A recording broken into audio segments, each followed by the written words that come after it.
नमस्ते dear viewers. आज के इस वीडियो में हम लोग एक क्वेश्चन पेपर को डिस्कस करेंगे मैथमेटिकल फिजिक्स के रिगार्डिंग। मेरे प्यारे व्यूअर्स, ये कोर्स 1 का क्वेश्चन पेपर है ना, मैथमेटिकल फिजिक्स। ओके, सेमेस्टर 1 का क्वेश्चन पेपर। यहाँ पर ये जो क्वेश्चन पेपर है ये 2018 का है, ठीक है। इसके बाद हम लोग 19 का देखेंगे। ओके, और 20 और 21 में तो एग्ज़ाम हुआ नहीं है कोविड की वजह से। सो ये 18 का है, इसके बाद 19 का हम लोग क्वेश्चन पेपर को देखेंगे। यहाँ पर फुल मार्क्स जो है वो 60 का है, टाइमिंग 3 आवर्स दिया जाता है एग्ज़ाम लिखने के लिए, और पास मार्क्स 24 का है। तो इन तीन चीज़ पर, टाइमिंग, फुल मार्क्स और पास मार्क्स पर आप ध्यान नहीं देंगे, क्योंकि हो सकता है आपका यूनिवर्सिटी और कॉलेज में ये तीनों में डिफरेंस हो। कहीं कहीं पर 2.5 घंटा भी दिया जाता है एग्ज़ाम के लिए। ओके, और फुल मार्क्स और पास मार्क्स में भी अंतर होता है, इसलिए आप इस पर ध्यान ना दे करके क्वेश्चंस पर ध्यान देंगे कि क्वेश्चन किस प्रकार का है। ओके, तो इस क्वेश्चन पेपर में मेरे प्यारे व्यूअर्स 2 सेक्शंस है, ग्रुप ए और ग्रुप बी, ठीक है। ग्रुप ए में 2 प्रकार के क्वेश्चन मिलेंगे हमें, ओके, और ग्रुप सी में लॉन्ग आंसर टाइप, ठीक है। तो ग्रुप ए में पहला देखिए, compulsory answer the following questions. यहाँ जो क्वेश्चंस आपको गिवन है ये total 10 fill in the blanks question होते हैं, है ना, या फिर शॉर्ट आंसर टाइप क्वेश्चन होते हैं, very short answer type, okay, और सारे 1-1 मार्क्स के होते हैं। तो यहाँ देखिए, पहला जो क्वेश्चन हमारे पास गिवन है, that is for any vector arrow A if divergence arrow A is equal to 0 then arrow A is called. देखिए, अगर कोई भी एक गिवन वेक्टर के लिए वेक्टर का अगर डाइवर्जेंस निकाले और वैल्यू 0 आ जाए, तो उस स्थिति में मेरे प्यारे व्यूअर्स हम लोग गिवन वेक्टर को या गिवन वेक्टर फंक्शन को, आप क्वांटिटी भी कह सकते हो, वेक्टर क्वांटिटी, ओके, उसको हम लोग सोलिनॉइडल वेक्टर फंक्शन कहते हैं। और अगर कर्ल 0 आ जाए तो उसको इरोटेशनल कहते हैं। ओके, नाउ नेक्स्ट क्या है कि for a scalar function phi curl grad phi is equal to, देखो कर्ल ग्रेड फाई जो है 0 से इक्वल होता है, ये वेक्टर आइडेंटिटी है। ओके, नाउ अगला जो क्वेश्चन है मेरे प्यारे व्यूअर्स वो है, under what condition the two solution of first order linear differential equation y1 and y2 are said to be linearly dependent। Okay, देखिए यहाँ पर कहने का अर्थ है कि y1 और y2 ये जो सॉल्यूशन है डिफरेंशियल इक्वेशन को, है ना, इस सॉल्यूशन को हम लोग लीनियरली डिपेंडेंट कब कहेंगे, इसका कंडीशन मांग रहा है। तो जब भी आप रॉन्स्कियन डिटर्मिनेंट पता करोगे ना, ओके, तो अगर वो रॉन्स्कियन डिटर्मिनेंट 0 से इक्वल आ रहा है तो सॉल्यूशंस आपका लीनियरली डिपेंडेंट है, डिपेंडेंट कहेंगे। ओके, चलिए अगला जो क्वेश्चन है वो देखते हैं। आगे का जो क्वेश्चन है मेरे प्यारे व्यूअर्स वो है, what is the particular integral for the source term e पे power a x v x. Okay, e पे पावर ए एक्स, ओके, और वी एक्स, ठीक है। इसके लिए हमें क्या करना है, पार्टिकुलर इंटीग्रल पता करना है सोर्स टर्म का। अगला क्वेश्चन है, give the geometrical interpretation of scalar triple product. देखो, स्केलर ट्रिपल प्रोडक्ट का अगर आप ज्योमेट्रिकल इंटरप्रिटेशन की बात करो, ठीक है, तो वहाँ से बेसिकली हमें क्या पता चलता है, पैरेललोपिपेड के वॉल्यूम के बारे में पता चलता है स्केलर ट्रिपल प्रोडक्ट से। फिर यहाँ है, complete the following vector identity. Okay, ये वेक्टर आइडेंटिटी है, इसका क्या करना है, हमें वैल्यू पता करना है। पहले arrow A cross arrow B का वैल्यू पता कीजिए और उसका डाइवर्जेंस निकालिए। ओके, जो वैल्यू आएगा यहाँ पर पुट करना है। नाउ अगला है आपका, right the mathematical expression for Green's theorem. Green's theorem का मैथमेटिकल जो एक्सप्रेशन है वो किस प्रकार का होता है, कुछ ऐसा एक्सप्रेशन होता है हमारा ग्रीन्स थ्योरम का, इंटीग्रल ओवर कर्व, ओके, मतलब integral over closed curve phi d x plus psi d y, okay, is equal to integral over, यहाँ पर आर लेके चलेंगे हम लोग, okay, del psi by del x minus del phi by del y, okay, and यहाँ पर आपको लेना होगा डी एक्स डी वाई, ठीक है। ये आपका मैथमेटिकल एक्सप्रेशन है किसका, ग्रीन्स थ्योरम का। ओके, नाउ आगे है हमारा, right the order of differential equation.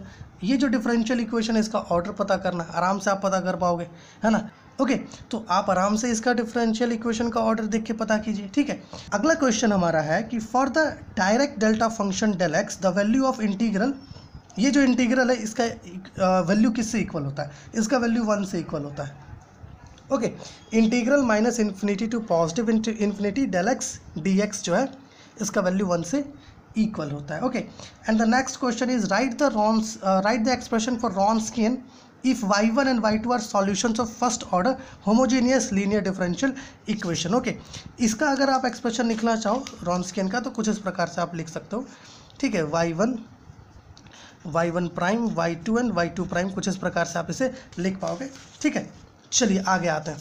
आगे जो हमारा क्वेश्चन है, जैसा कि हम लोगों ने कहा कि ग्रुप ए में 2 क्वेश्चंस होते हैं। पहले में क्या था, वेरी शॉर्ट आंसर टाइप, और दूसरा जो है वो ये शॉर्ट आंसर टाइप होता है, 5 मार्क्स का होता है। कभी कभी क्या होता है कि इसमें सिंगल क्वेश्चन ही दिया रहता है, कभी कभी यहाँ पर 2 क्वेश्चन दिया रहता है, उनमें से कोई एक आपको अटैम्प्ट करना होता है। जो आपको अच्छे से आता हो आप अटैम्प्ट कर सकते हो।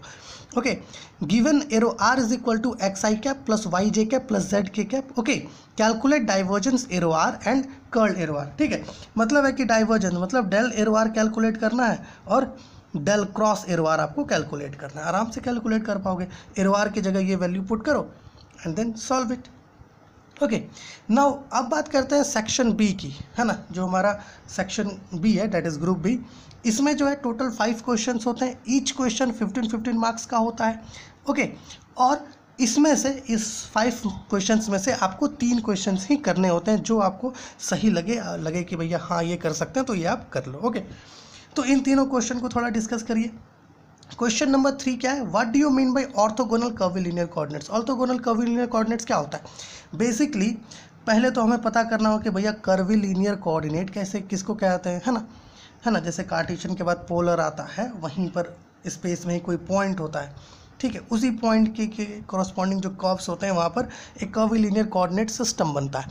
और अगर वहाँ पर ऑर्थोगोनलिटी कंडीशंस कुछ बने तो वहाँ पर उसे ऑर्थोगोनल कर्वीलिनियर कोऑर्डिनेट कहते हैं। इसे हम लोग डिटेल में डिस्कस करेंगे आने वाली वीडियोस में। ओके, फिर obtain an expression for curl of a vector in orthogonal curvilinear coordinate system. देखिए, जैसे हम लोगों ने पढ़ा ग्रेडियंट, डाइवर्जेंस, कर्ल, ओके, है ना, जनरल व्यू में कार्टेशियन कोऑर्डिनेट के लिए, उसी प्रकार से हमें ऑर्थोगोनल कर्वीलिनियर कोऑर्डिनेट्स के लिए भी ये सारी चीज़ें पढ़नी होती है।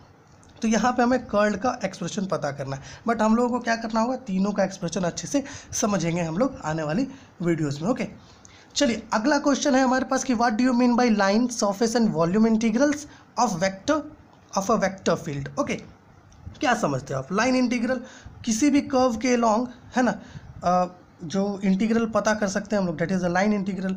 Surface over a whole surface जो आप इंटीग्रल निकालते हो, that is the surface integral. And over the whole volume, या फिर आप ऐसा कह सकते हो कि जो वॉल्यूम ऑक्यूपाई किया गया है किसी भी एक सॉलिड ऑब्जेक्ट के द्वारा, है ना, वहाँ अगर हम लोग होल वॉल्यूम पर इंटीग्रल पता करें तो date is the volume integral. ठीक है, इसका मैथमेटिकल एक्सप्रेशन के साथ हम लोग इसको लिखते हैं तो और अच्छा रहेगा। फिर स्टोक्स थ्योरम। स्टोक्स थ्योरम क्या कहता है? लाइन इंटीग्रल और सरफेस इंटीग्रल के बीच का रिलेशन देता है हमें, है ना, और ये बड़ा यूज़फुल होता है लाइन इंटीग्रल से सरफेस इंटीग्रल कन्वर्ट करने में, है ना। तो इसका स्टेटमेंट यहाँ पर देना है। हम लोग जनरल स्टेटमेंट नहीं बता रहा है, वीडियो ज़्यादा लंबा हो जाएगा, है ना, क्वेश्चंस को डिस्कस कर रहे हैं हम लोग, है ना। तो ये जितने भी क्वेश्चंस है ना यहाँ पर सब का, है ना, आपको आंसर, ठीक है, और ये क्वेश्चन PDF फॉर्मेट में आपको हमारे टेलीग्राम चैनल पर मिल जाएगा, ठीक है, वहाँ से आप ले पाओगे। आगे verify Stokes theorem for arrow F is equal to x square i cap minus x y j cap integrated around the square in the plane z is equal to 0 and bounded by the lines x is equal to 0, y is equal to 0 and x is equal to a and y is equal to a। Okay, so इसको verify करना है, problem है ये।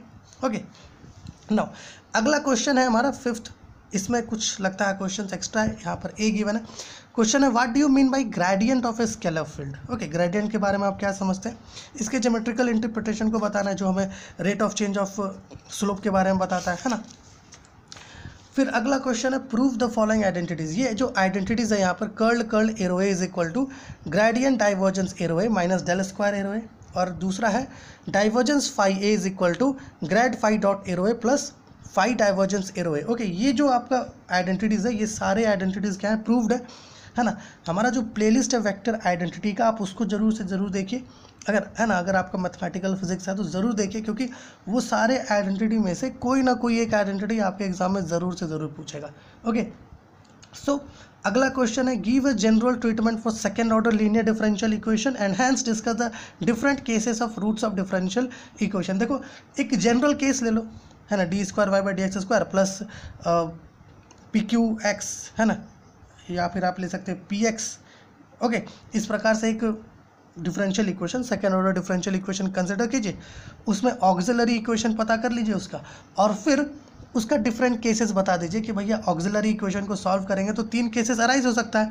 एक, उसका root जो आएगा वो रियल और इक्वल हो सकता है, दूसरा उसका जो रूट आएगा वो कॉम्प्लेक्स हो सकता है, तीसरा जो रूट आएगा वो रियल और डिफरेंट हो सकता है। ओके, इसी केसेस की यहाँ पर बात हो रही है। फिर इस सेकेंड ऑर्डर डिफरेंशियल इक्वेशन को आपको क्या करना है, सॉल्व करना है।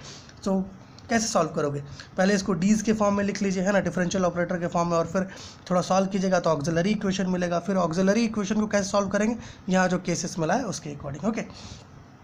और ये जो 7th वाला ये न्यूमेरिकल है। सो यहाँ पर अगर आप देखोगे, so basically this is the question paper for mathematical physics semester 1, okay.